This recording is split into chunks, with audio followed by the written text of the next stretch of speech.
Good evening. Good evening. Is anybody out there? Good evening. So here we are. We have made it to the end of January almost. February is in sniffing distance. So hopefully we're all made it there and we're ready to do some crafting. So I think I've managed to share this across various places. So hopefully if you're not watching me on my page, you should find us in our group and also on the Stamps Away page. So good evening. So this evening we are going to focus on masks and stencils. I've got a big pile here, which we will go through. We also, as I promised you, we'd have a little bit of a bargain. So the last big box. So things like this come in outer boxes, which contain lots of little boxes. I found the last box, the big box of them. So I have some boxes of 6. So 6 of our beautiful panda pens. Hi Claire. Are on the website now for £5. So hop on to clevercut.co.uk and you'll find them there. The reason I love these is A, they're really cute, they make me smile. B, I can keep my bookbinding needles in the top of them, nice and safe. And they don't roll off your desk, so when you put them down, they're exactly where you find them later. They're just fun. They're designed to make you smile. So hop on the website and grab yourself a box. Yeah, there's 6 in the box, so there's plenty to give as little gifts and things like that. So yeah, so that's the fun bit for tonight. So yeah, panda, officially called Boo Plush pens. Okay, they're the little panda pens, and you will just save Paul's embarrassment for one last time. Right, so hello Margaret, hi Diane. If I keep glancing down, it's because I've got my phone here, laptop there, deck there, all to go. Right, let's quickly whiz through what ones we're going to be using this evening. So we have got, we move them like that.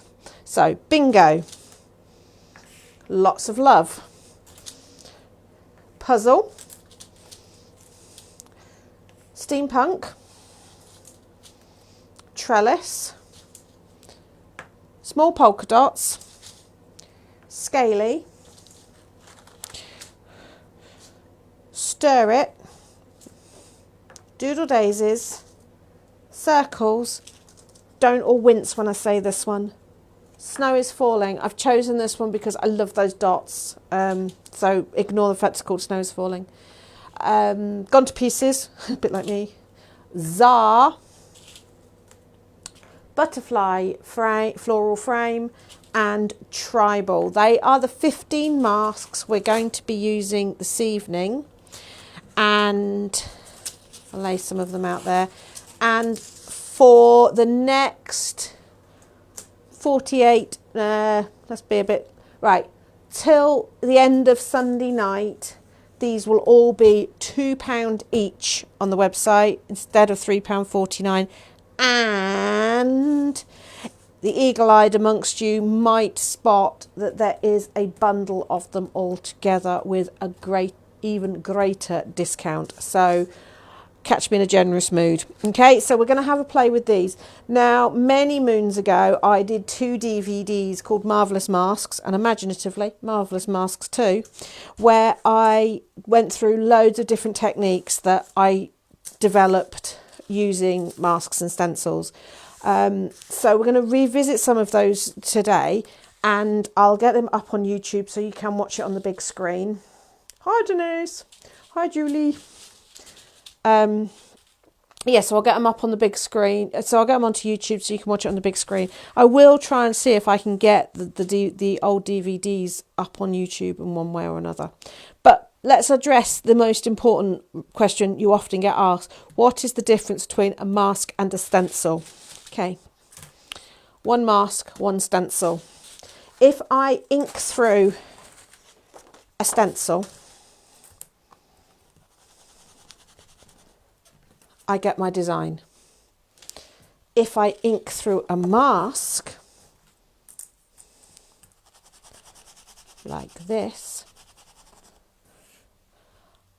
I get the negative. Think of it as a negative. It's masked out the design. It's not a butterfly stencil. The butterfly is the bit that's left behind. Okay, so that's the difference between a mask and a stencil. For what we're doing today, most of the time it won't matter. Just go for things that you like the designs of. But there are other things when you do need to consider. Say, for example, our bingo, if we were embossing that, we would have to bear in mind which way round, because obviously the card squishes through the gaps, so your bingo bit would be the raised. Whereas with this one, if I emboss that, the butterfly embeds into the paper. Okay? You probably have, Margaret. Oh, Kate, don't think it's me. No, I've got things bumping up and down on the screen, so that means it's not me. So I've got on my phone, it's like closed captioning it. So maybe watch it with subtitles. Maybe. Right, so let's get cracking. I have got a few techniques to show you. So obviously we're going to do some very quick things and we're going to do some more in-depth. And I've got a big stack of card here. So let's go. Very simply, let's do some inking. I'm going to use Distress inks for most of the evening. Okay, just some very simple inking. This is what I call aggressive inking. Okay, so just adding some colour here. And then I'm going to take Snow is Falling because I feel the need to defend it. So if I take my Snow is Falling and now I ink through, obviously I'm going to get that lovely dotty design. See what I say about this one is an all year round. Okay, I can then rotate it round and then I can just ink through. I love doing this. So you have it so it looks like the dots are falling out and then you just sort of blend that out a little bit so it sort of fades. And another thing to do is put your stencil down, spritz it with a bit of water, count to 10, and it takes the colour away, and that really does make it look like and the more you dry it, the more intense it becomes. It really does make it look like the circles are falling out. It's been one of them days, Tracy. Let's just say that. Involved banks and things. Yeah. So that's a really nice, quick way of using masks and stencils. But that's quite a traditional way. So let's mix it up straight away. And let's start doing some more in-depth techniques with them. So I'm going to use a piece of patterned card here. I will show you this in a minute, not using patterned card. I'm making my own patterned card. Right, I'm going to come in with my trellis. I'm going to lay it on the top. Now, this is a mask, so it's going to, see, it's protecting that image underneath, but we're going to mix it up completely. I've got some clear embossing powder there, and I've got a clear embossing pad here. Yes, I know my pad's off the base, but it does make it easier to do things like this. Now, okay, I've just slipped. I'm being clear, it's not easy to see, but we'll soon find out in a minute. Okay, I'm going to come in and I'm going to sprinkle my clear powder on. Yes, Tracy, these are the pots left over from the weekend. Don't know if you can see that, but there is, if I go to that one, can you see that powder on there? So I'm going to tip that back in. And then I'm going to heat this up from behind. So actually, I'm going to flick to that camera because that probably is going to show it better. Why am I heating it from behind? Okay, I think it must be your internet. You catch it back later. And also, I say I'll upload it to YouTube as well, so you can watch it on the big screen. Right, I'm heating from behind because that generally gives you a smoother emboss because it's melting it from underneath, so you're not going to get any unmelted little bits underneath that can cause pockets and dimples. Can you see that changing? Obviously this is quite a hard one to see because it's clear embossing, but you should, especially if I come down there. Okay, The temptation to turn it over so I can see is very great. And also if you see it steaming, I'm just going to give that a little blast from above just to make sure I've got everywhere because I couldn't see. Right, let it cool down. Sure, my phone was on silent. Bear with me a moment. Okay, just give it a little. Now, what I'm going to do is I'm going to come in with another colour, a darker colour. Normally I would use something like black soot for this, but I don't know where I've put my black soot. So I'm going to come in with walnut stain. How have I managed to lose my walnut stain in the space of 8 minutes? That's quite impressive. Right, so I'm going to ink up my sponge. And you see, right, let's flick back to that one so you can see better. We've created a resist. The embossing powder is protecting, so you're getting that lovely trellis effect. So just give it a little rub. Now the ink will take very slightly to the embossing powder. So what you just do is come in with a bit of tissue, give it a little buff, and then you've got that resist. Really nice effect. The mix up of this is to create your own background, and this is actually officially called Joseph's coat, because if you think of Joseph's coat of many colours, and also if you are of a certain age, this is very reminiscent of the firework pictures we used to do, where you used to colour all over with wax crayons. You'd colour all over a piece of paper and then you would go over the top with black and scratch away to reveal the colours underneath. That was back before you had those sheets that you could buy like that. We had to make our own. So I'm going to come over. I'm not going to do the whole sheet. I just want to do little snippets here just to show you the technique. Anybody that came on Saturday, like Tracy did, hi Sue, how's the knee? I hope the warmer weather today has helped ease up the knee a little bit, because it certainly helped Tonka. He's been struggling the last few days, very stiff, bless him, because he's 11 now. So, sorry Sue, not to liken you to a dog or anything. But yeah, the warmer weather today, he's been a lot brighter and a little bit more able. In fact, yesterday he didn't go for a walk with Marvin. He went pottery painting instead, just so that he could stay in the warm while I took Marvin out. So yeah, on Saturday we did loads of different stamping techniques, and I thought that'd be a really nice way of doing a Facebook Live as well. Oh, I love Joseph. I've never seen it live at the theatre, but love the Donny Osmond version.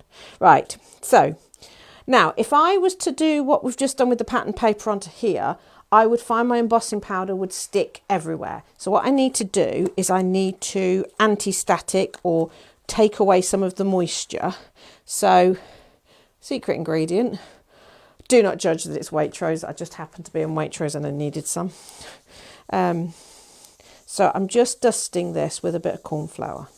Okay, so all that's going to do is going to take away any moisture that might still be in that ink, and also any greasy fingerprints or anything like that. And it just means that when I come in and do this over the top, oh, that's good, Sue, that's good. Could recommend you move, that's what Tonky's on. So coming out again with my clear embossing ink, okay, trying to hold it down this time so that, so what will happen is that corn flour, so obviously only just a dusting, and that's instead of an old-fashioned anti-static bag. If you want to put it in the toe of a tight, you can do, it's the same thing. So can you see that?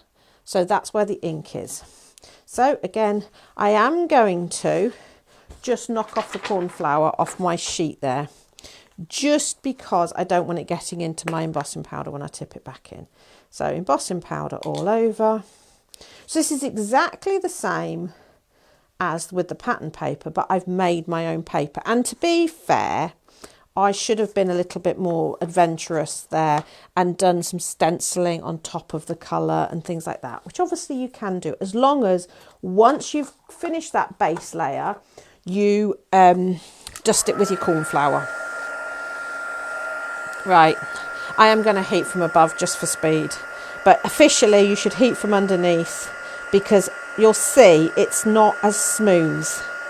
It's got a little bit more texture to it, but it's just, and in fact you can see it quite well on here. Okay, so round we go. So yeah, you can really see the difference heating from above and heating from below makes on embossing powder. Doesn't show so much if you're embossing a stamp because the lines are finer, but on something like this it is very clear to see that that's much more textured, which might be the effect you're going for. But also, hi Maureen, also it might not be. So just bear that in mind. And in fact, if I give it a quick blast from behind, it will just might sort some of them out a little bit smoother. Okay, let that cool down. Very important waft, because you don't want to do this while it's still soft. And again, you're going to come in with another colour. I'm going to come in with Blueprint Sketch, and I don't know why, because that's such a hard one to say. So again, you can see that that embossing powder is protecting those colours underneath. And you could even come in with a spray. Doesn't have to be a distress ink. Okay, let it soak in. And in fact, this is going to have even more fun because it will mess about with the colours underneath. It's going to add a mica in there. And then again, you would need to remove it from the embossing, but that's given a really cool look. So just mess about with it acting as a resist. Okay, that's another one. Right, going to flick that over. Okay, so that's Jacob's coat. You could see that that could extend out, say do patterns underneath, do, you know, all sorts of different things. Right, let's come in now to do one which I call the velveteen effect. Okay, I am just going to spritz my fingers and use a little bit of kitchen towel on them because they're getting really mucky already. Right, so I said we would be predominantly using distress inks. Sorry, brain's on go slow day today. It's brained too much today. Right, so I'm going to do two versions of this. One, I'm going to use our clear embossing ink again, and I'm going to come in with, let's do the bingo. I like the bingo. I like the bingo one in journals and stuff because it's numbers. I love numbers and things. So just going to come in, do a little bit of clear embossing ink. Yes, I know I'm going to get a little bit of contamination from there, but that's fine because obviously I hadn't cleaned the ink off. But sometimes I don't clean. Well, anybody here's going, she never cleans her stencils. I don't, because sometimes you discover really cool things if you don't clean your stencils. Right, and also it means that you can see where I've gone through with the clear ink. And this would work with Perfect Medium, any of your embossing ink this works with. So I'm going to come in with my barn door again. And what you'll find is that also acts as a resist. But what I love about this resist is it's really sort of like a faded out. It's just a really, it's... The embossing inks, especially Versamark, is actually known as the watermark pad. It's not just an embossing pad. It's not just for using with your embossing powders. It is also for this. So you get that lovely faded out. You can also do that with Vaseline. Little bit trickier, but it gives you a lovely similar kind of distressed faded out look. Right, let's mix it up a little bit more. Let's let's do variation on that. This time we're going to come in with, where did this one? Versamagic pad, which is a chalk pad. It is a pigment pad. It's slow drying. It's uber gooey and lovely. So it's going to be really nice with a mask. So I'm going to come in with Czar because I think this will look really nice with this. So I'm going to ink up a sponge.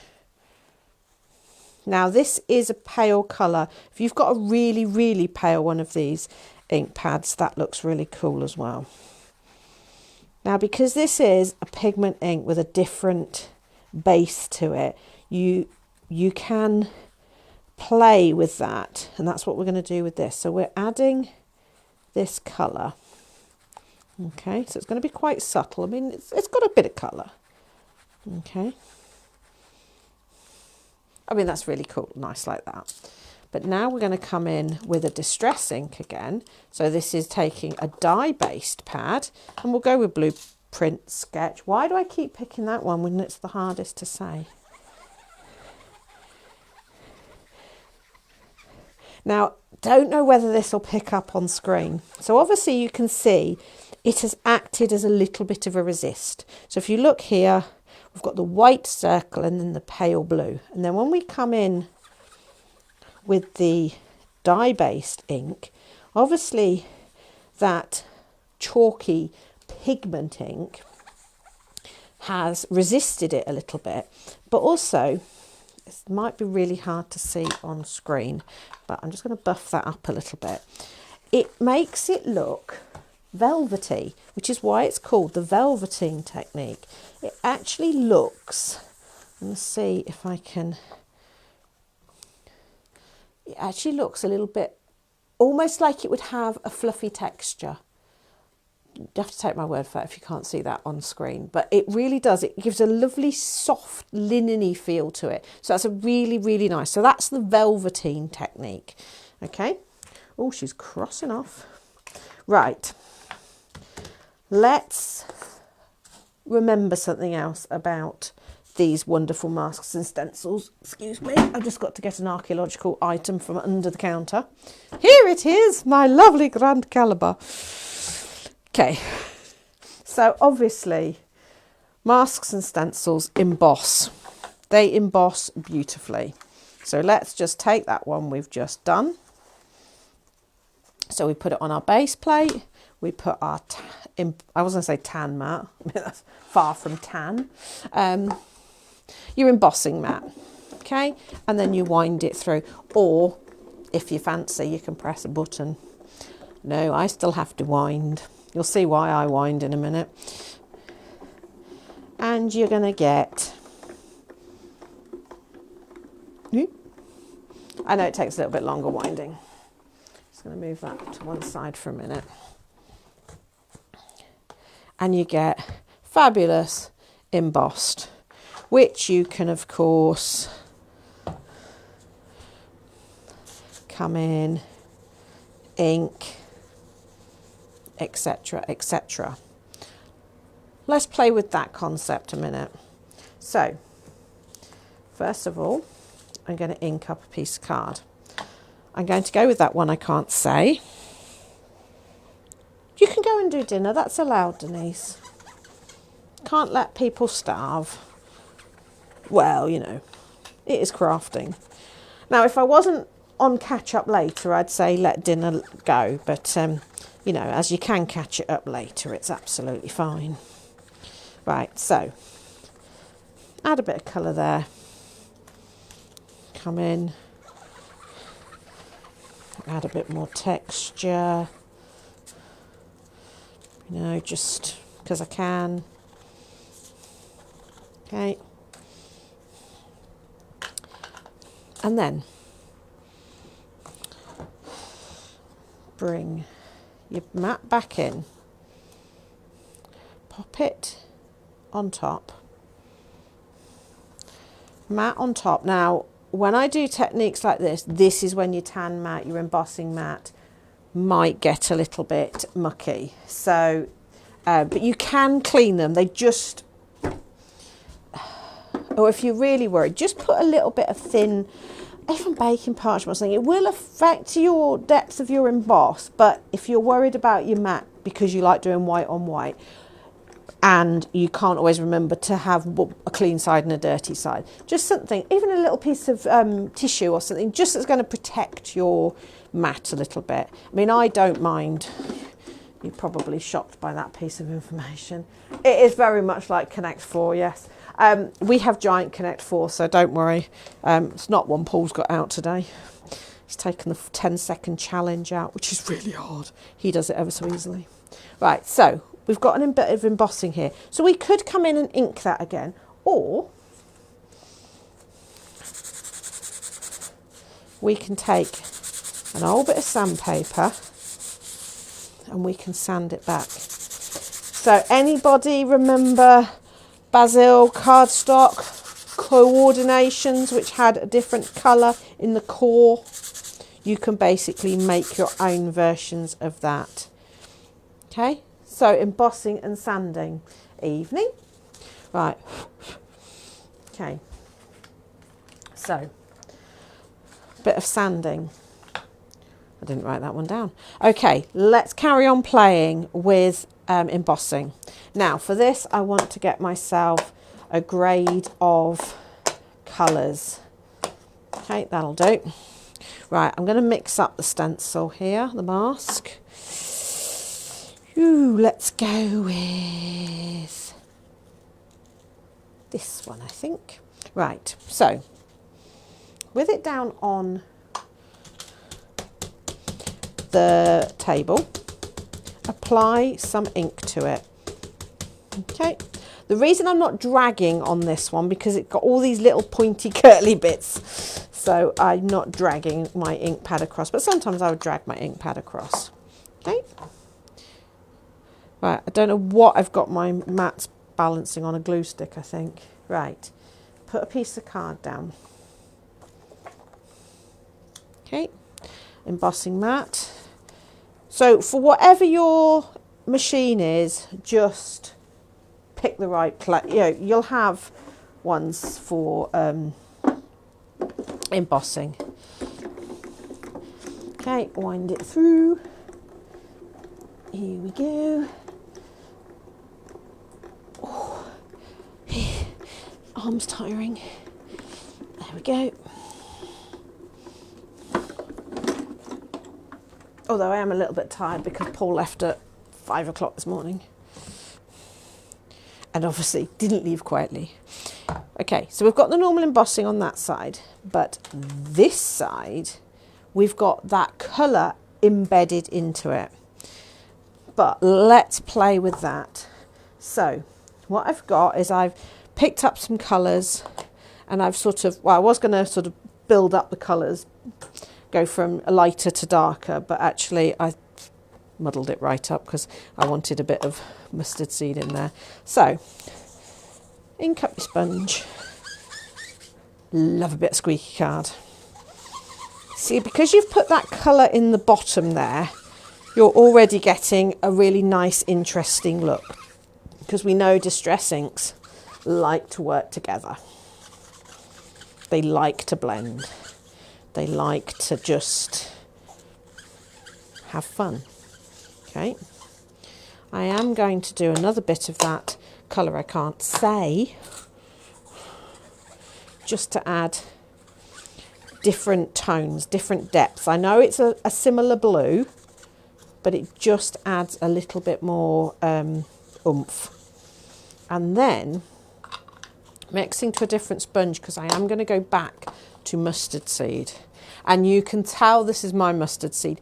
Look at the state of it. It is so worn out, but it adds such warmth when you put it over the top of things. So obviously you're getting this colour mixing. You're creating a new colour. But because you've, instead of just going on with a green, by building up these colours, you're getting patches where the ink is thicker.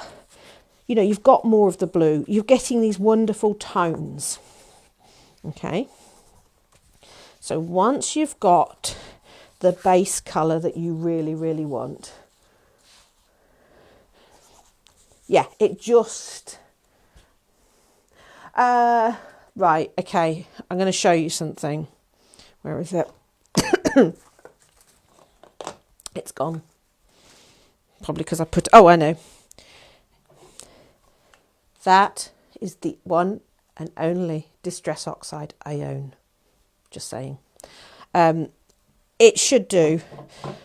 It should do. But this Distress Oxides are designed to bloom. Distress inks aren't. So, but yes, you can build up the colours with them and stuff like that. But you might find that they would react. The colours might change very slightly. Once you've got your colour on there, you're going to grab some mica powder. And I use a blusher brush because it's nice and soft. I'm dipping it into my mica and then I'm dusting it on. Okay, and I'm working it in.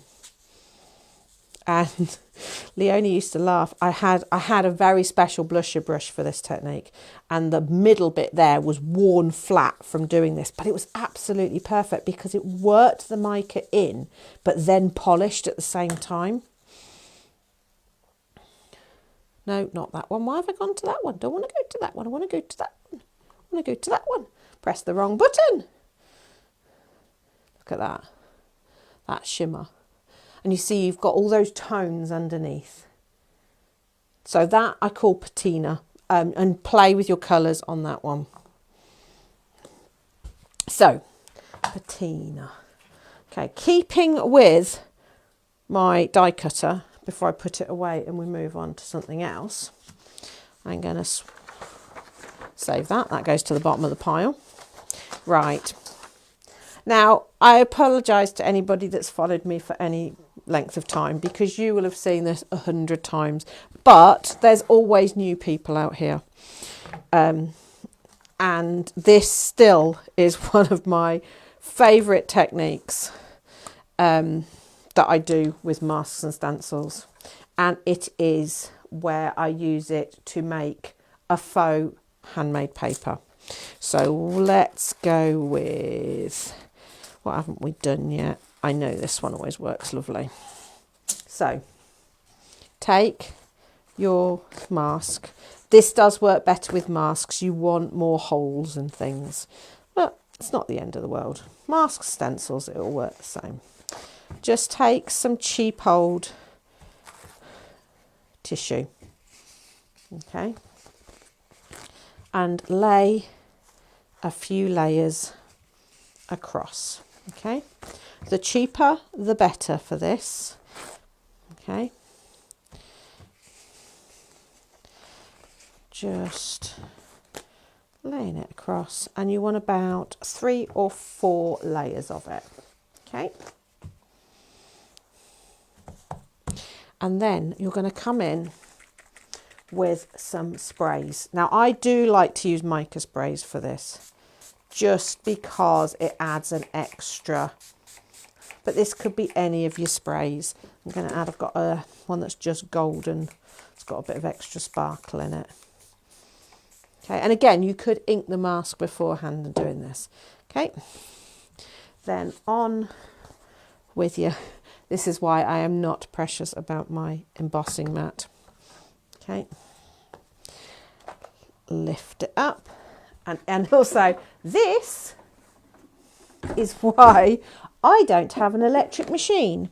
Now, if this is really, really wet, what will happen as you're rolling it through, it is pushing the moisture towards you. So I tend to have a roll of kitchen towel, which just sits at the base of my machine, which you'll see if I move that. You see, I've put it down here. So as I'm winding through, if any liquid is going to flow out, it will flow onto there and not onto me. Okay. Running that through. I'm just looking at the state of my poor Grand Caliber. This has done this technique so many times. There's like 350 million different colours inside it. You can see it's just started to ooze out a little bit. Right, Grand Caliber, you can go away for now. You've served me well again. Okay, matte. Okay, so you can see that's embossed beautifully. But what you've also got now is a beautiful handmade feeling paper. It's pretty, it's obviously not completely dry yet, but while it's still damp, you can feather off the edges there, get rid of the really damp bits, leave that to dry, and you have the most beautiful paper to use in your journals and on your cards. And the good thing is, because you've used cheap toilet paper, the joins of the sheets have disappeared, so you can't tell that that was made from multiple sheets. And by using the sparkle, again, it just distracts from the fact that you've done something with tissue. But even the other side, although not as, it's just beautiful. So there you go. That is how to make faux handmade paper easily with your masks and stencils. So I do find masks work better for this, because obviously that's raised up. If that was a mask, if that was a stencil, not a mask, your top side would be more like this, and it might not be quite as impressive. So I do tend to, I really like doing the really delicate, don't get mucky fingers on it, the butterfly frame and things like that would work really beautifully with this. So that's how you make paper with your die cutter and a mask. Okay, so that's paper crossed off. Right. Let's have a little play now with pastes and things. Well, I say pastes and things. Actually, before I mucky up with pastes, let's do some more with embossing powder. Right. So again, I'm going to come in and I'm going to get some colour down. Cheating. Okay. Add another bit of, I'm going to go with my mustard seed again. I know it's just because I really like the colour tones you get when you add it. It just adds a warmth. And although I've got the little heater down beside me, it has not been warm the last couple of days. It wasn't too bad in the sun today, but yesterday was bitterly cold. And Tonka still wanted me stood out in the garden at 3 o'clock this morning. Can't possibly go in the garden on his own at that time in the morning. Okay, right, I'm going to be using embossing powder again. So, clean the mica off. I'm going to need to dust this. So I'm going to come in and I'm going to dust it with a little bit of corn flour. Again, just to remove. Oh, there'll be a quiz at the end, Christine. I'm going to quiz you on all the techniques. Don't worry, you don't have to remember them all. Anybody that did the workshop on Saturday, I think their brains are still going, what? I think we worked out we did 15 different stamping techniques. It was quite intense. Right, let's come in with, let's do the jigsaw puzzle. So I think this is really cool.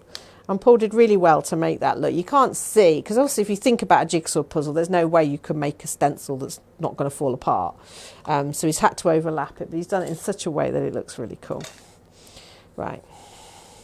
So I'm going to go through with my clear embossing ink. Okay. Now, does help that mine's fallen off its pad, so I can just use it like a sponge. So can you see that there?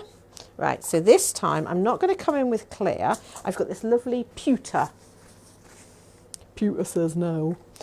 Okay, just remember to get rid of your corn flour off there. Come in with this beautiful pewter.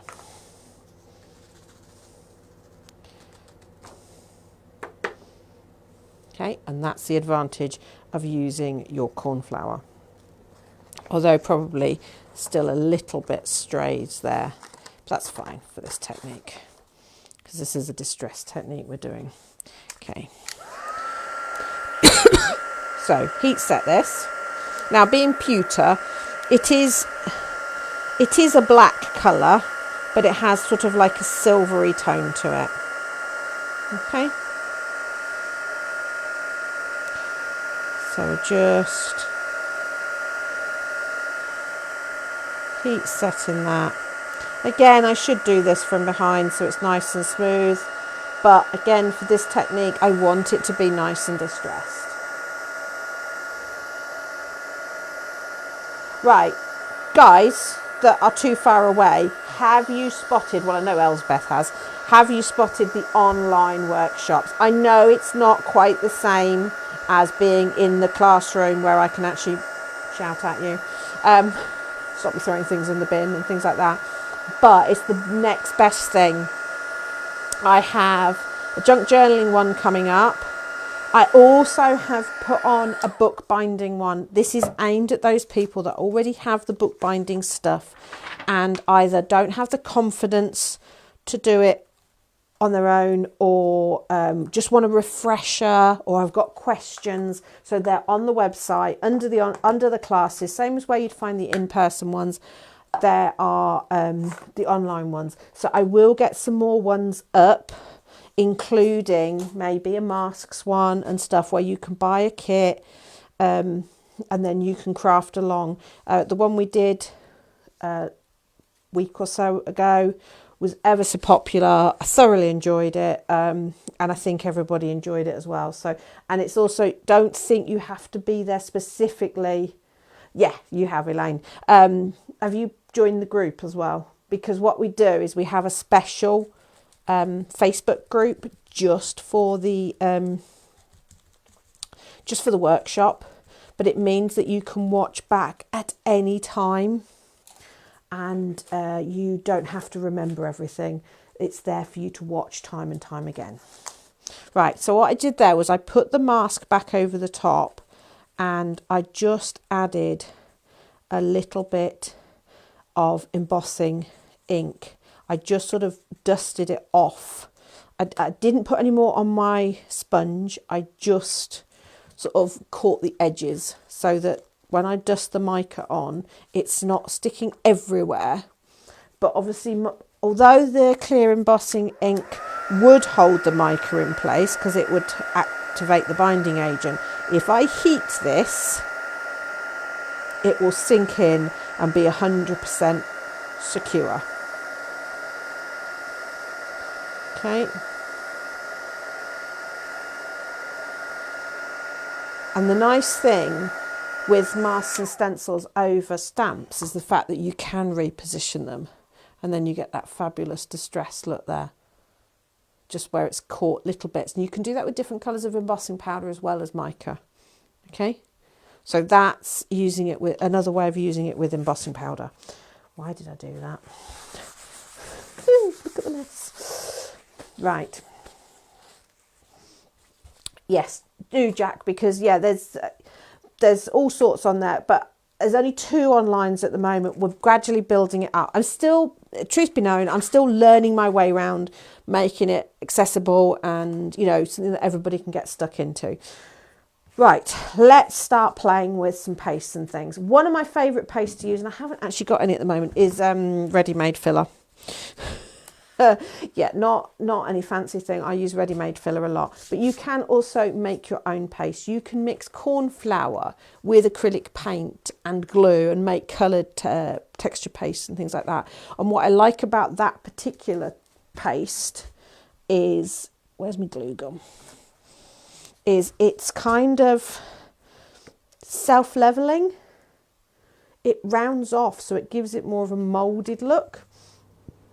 So there's a bit of glue there, and I'm going to add in some corn flour. I've got nothing to mix it with. It's unlike me to have something. I normally have a butter knife. I use the tag of a panda pen. See, I told you those pens get used for all sorts of things. Right, so, but when you're adding glue and powder together, what you'll find is the corn flour will appear to stick to the outside of the glue, and you'll think that you need to add more glue because it seems to be clumping up too much. See how it's sort of already looking, but actually you've got to almost cut it together, because what happens is it clumps to the outside and doesn't make it it looks like you need to add more glue, and if you do, it makes it too runny. That's about the consistency you're wanting. Soft peaks, think meringue. Okay, I've already done a little tiny bit of this. And then you just use this through your mask or your stencil. Just going to do this. I'll do it on a bit of patterned paper here, just so you can see. And what I like about this is obviously it will dry white because the cornflower is white. But what I like about this is, unlike when I use my polyfiller, I said it, but I don't actually, I use Screwfix's own. This doesn't keep the sharp edges. So if you're doing, say, an MDF project and you want your MDF to look like it's moulded, use this paste, because as it dries, it rounds off and it looks like it's more like an embossed look. So I don't know if you can, if I come to that one, can you see already that's not got sharp points? Those little bits where I pulled the scraper label off have softened down, and it gives a lovely, lovely rounded finish. So it really does look like it's embossed. So if you're working on something, grey board or something like that, that you want to have that embossed look, but you can't put it through an embossing machine, use that paste and it will give you that look. And you can colour that with mica and stuff like that. I tend to leave it to dry white and then paint over it or ink over it or anything like that. But you can already see that's really rounding off nicely. Okay, so that's just a very simple texture paste. Homemade, simple texture paste. Now obviously you have got stuff all over your mask, and there's going to be people out there, oh, rush and get it in water. Yeah, you can do that, or you can quickly rub it like this over a scrap piece of paper and not waste any of that paste. I know it's not a shop bought paste, doesn't matter, we still don't want to waste it, and your mask is pretty clean there. And if it isn't completely clean and you forget about it, it's not the end of the world. Into a tray with hot water, as hot as you can cope, drop a dishwasher tablet in with them and leave them to soak, and 99.9% of stuff will come off. I don't think I've wrecked any yet, other than maybe accidentally melting them. So that's a homemade texture paste. Another paste you can make, and again this is one of mine that happened by accident. I wanted to come through a mask or a stencil with gesso, and as you know, gesso being like a paint, it was bleeding underneath, and I didn't want that. I wanted it to maintain its structure. I didn't want it to bleed underneath. I wanted... Right, what's the difference between a mask and a stencil? I'll quickly refresh on that. So if I take a pattern piece of paper, if I ink through this stencil, it puts the design straight down. Okay, but if I ink through this mask, the mask is protecting the area. So we get almost like a negative image. And the pattern paper underneath, which is the design, the circles are the design, they're protected, they're masked off. Okay? That's the easiest way of trying to think of it. But generally, just sometimes you might need to use one up one way, one up the other. But it doesn't really, really matter. But that's the official difference. Right. So let's quickly add some colour down here. Faded jeans. Okay. Love a squeaky card. I do love a squeaky card. See, we used to only ever make masks because we did them to complement, you know, the mica sprays and things like that, and a mask was what you wanted because you wanted those backgrounds and things like that. But then we started doing stencils as well because you can do so much with them. Right, so a little bit of colour. Can't actually remember what I'm doing now. Oh yes, I can. Right, I'm going to add a bit of mustard seed on. Oh, I'm not. I'm going to add add ripe persimmon. No idea what colour this is going to do. Oh, it's kind of interesting. Okay. Might still throw some mustard seed on the top just to warm that up. I mean, I had a rough idea this was going to go slightly browny because of obviously how colours mix. But I am going to throw a little bit of mustard seed on the top. See, just adds that warmth. It really does. Okay.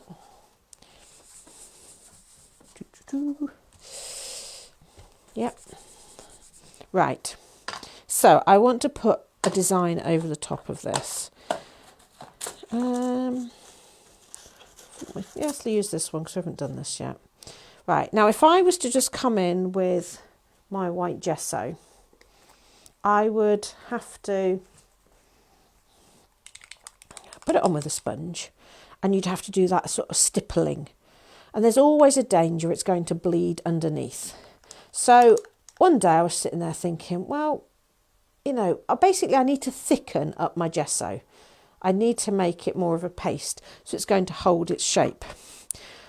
And being at home, and I used to craft in the kitchen before I had my lovely craft cabin, I thought, well, my gravy's too runny. I use corn flour. I know you cook corn flour, that's far too logical for my brain. But in my head, that's what I thought, do you know what? What happens if I mix corn flour with my gesso? Which I did. Okay. Using my little tags again. Get 2 on them. Okay, so I'm just going to... I normally have a butter knife. So again, just...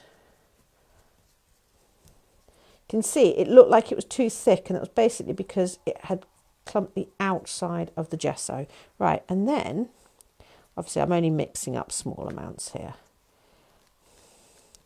I can bring my paste, my gesso, through here, and it's going to hold its shape.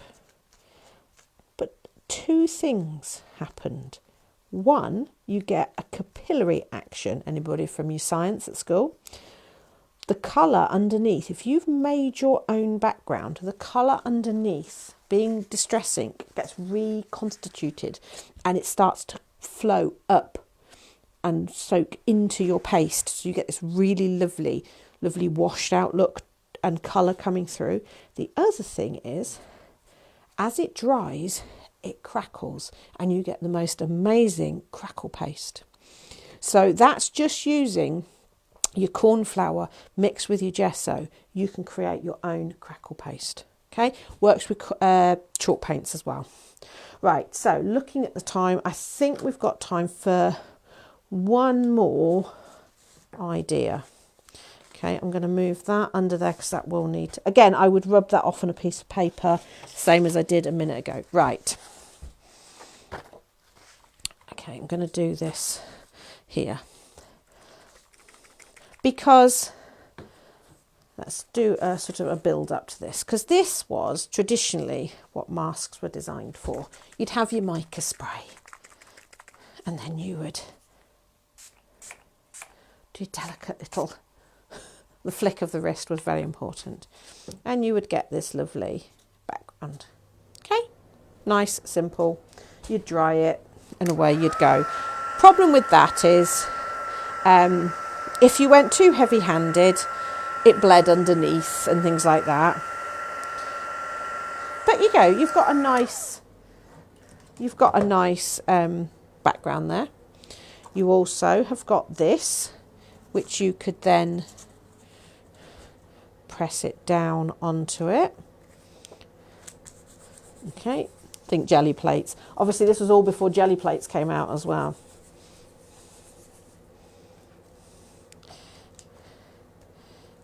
And you get a nice different, I mean, it's not overly, you can see that. Just takes a little impression off it. And you could combine that with inks and things like that. But then there's another way of using them. Now I've only got the one colour of mica spray here, so this is going to be a little, actually no, let's let's zoosh it up. Where's that? That ink I can't say. Let's do a bit of blueprint sketch. If I say it slowly, I'm okay. It's just if I say it too quickly, I just trip over my own words. Which is a common problem. Okay, so there we go. I'm going to add quite a bit of mica. Okay, now I'm going to come in onto my thing. I'm going to choose a mask, and I am going to put a second one on the top there. Might as well. Matte on the top. That on the top there. And let's run that through. I know I said you could have the night off Grand Caliber, but not now. Yeah, cornflour on the shopping list. If ever I do need it in the kitchen, I have to go and retrieve it from the craft cabin. But very rarely do I need it in the kitchen because in an emergency, custard powder.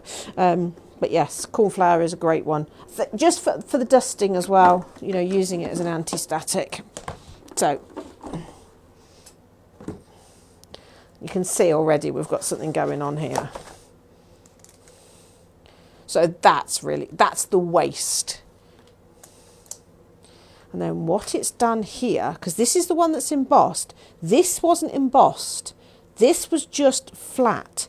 So it's pushed the colour and created that impression. Okay? So it's not embossed it at all. That's the embossed one, which is lovely, and that's the mop-up. That was to protect my mat. But it's pushed it and pooled it where you want it, which is a really, really lovely way of using them. Right, last one, because looking at the time, and my boys are sitting very patiently downstairs, and I'm going to use walnut stain for this, and a different mask to that. Oh, I haven't used that one, and it won't really work for this, but that is such a fun one to work with, especially with all those, like, you know, clear embossing techniques and things like that, because you get these panels of it. You threw it away because it was out of date. No, you don't throw things away merely because they're out of date. Move it to the craft room. We'll do Czar just because I love this one. This will work. Okay. Yeah. Tracy brought me a big bag of out-of-date herbs one day. I loved her for it because I use them all the time. Not in my dinner, don't worry. Paul does get in-date ones most of the time. Right, so I am going to drag some ink across here. By dragging, I'm getting this nice grainy effect, okay, which is going to add to the look of this. Now, when you're embossing a mask, you always put the mask straight on the mat. You put the mask on the mat, the paper on the top, then the embossing mat, so that the paper is sandwiched between the embossing mat and the mask, so thus it can shape.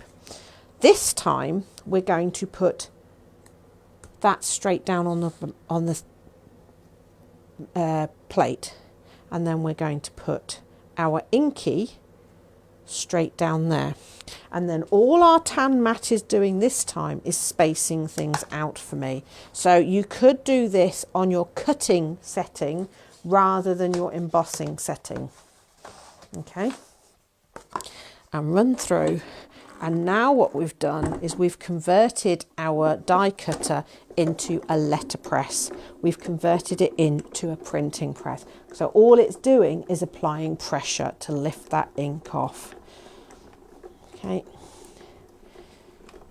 Oh, windy, windy. There we go. Oh, Grand Caliber finished with. Mat off. and you get this fabulous lino cut idea. And because I did the dragging, you see how it's transferred that, so you can add all that fabulous texture. Okay, so I think we'll call it a night in terms of techniques, but let's just have a quick recap to the side camera so you can get a good look. Right, so might just have to move the cornflower out of the way and the water spray. Right, so we have created a texture paste. We have done faux lino cutting. We have, where did I put my crackle paste? Because I've probably just squished that under something. We have just mopped bits up so we're not wasting any. Again, another mop up. This lovely one where we push the colour, and look at that. We have just a traditional spritzing through, using it with embossing powders and micas. Patina effect where you build up your ink and dust with mica. Sanding back to reveal embossed and inked. Velveteen effect where you're using a pigment ink and a dye-based ink. Resist with embossing ink. Joseph's coat where you protect a colour with a pattern underneath with clear embossing. Ghosting and inking. Again, Joseph's coat, and somewhere there is a crackle, which I don't know where I've put it now. Probably under there to keep dry, but I'll take a photo of that when it's dry. Oh, and last but not least, our handmade paper. So in an hour, look how much we've managed to cover in terms of masks and stencils. So if you want to grab the designs I've been using tonight, they are, until Sunday night, they are going to be £2 each, or there is a special price if you go for all 15, where they work out to be £1.66 each. And don't forget, and while stocks last, we still have some panda pens left. But I'll get this, I will get this downloaded up onto YouTube as well, so you can watch it back at your pleasure. But quick note, there is no Facebook Live next Wednesday. Bit busy. I'm at Hobby Maker at 7, conveniently. So catch me there. And then we will resume the following week back with Facebook Lives on here. And the theme will be Queen of Hearts. So we're into all things heart and stuff like that. So in the meantime, have a good week. And I will catch you next week from Hobby Maker. Take care.